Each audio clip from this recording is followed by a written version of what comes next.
Skylark, Chapter 3.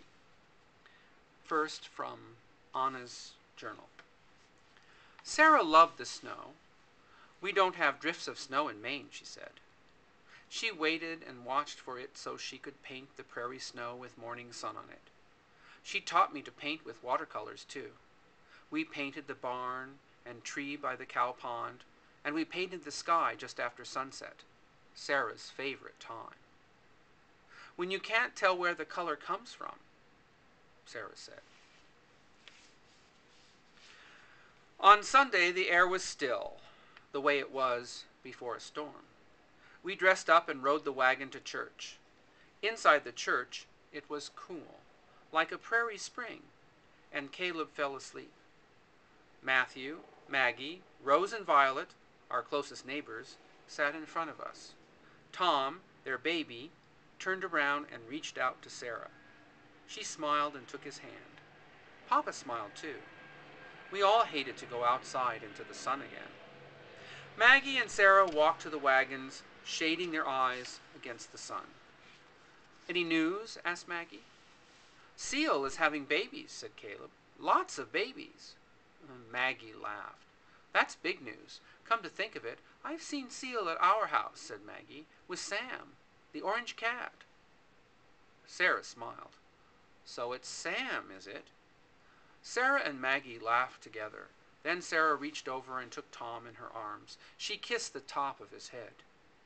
"I am surrounded by motherhood," she said softly. I looked up at the way her voice sounded, sad and thoughtful. "A calf is due soon," she added. "Then kittens." Papa and Matthew came over, Papa's face serious. "What is it?" asked Sarah. "What's the matter?" "The church well is down. A whole foot," said Matthew. "A foot!" exclaimed Maggie. "That's even more than ours." Papa looked up at the sky. "What if it doesn't rain?" asked Caleb. I brushed his arm with my hand as if I were trying to brush away his words. "It will rain, Caleb," I said. Tom held out his arms to Papa, and Papa lifted him up, smiling. "Are those clouds, Tom?" he said. "In the west? Maybe it will rain. Maybe." "Yes," said Maggie, trying to be cheerful. "It will rain." Her face looked serious suddenly. "It will rain," she repeated. "It's just the time before it rains that is hard.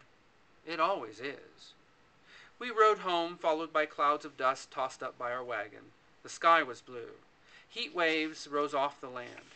As much as Papa wished for it, there were no clouds in the sky. "Anna! Anna!" I opened my eyes, and morning sun poured across my quilt. Caleb was there, half-dressed. "What?" "The calf is born! Hurry!" Caleb pulled back my covers, and I jumped up. We ran downstairs. "Why didn't you wake us up?" I asked, excited. "When was he born?" "She," said Papa. He sat at the kitchen table drinking coffee. "Eat your breakfast first." Papa drank coffee, and Sarah put bowls on the table. Caleb tried to run out the door, but Papa reached out and grabbed him.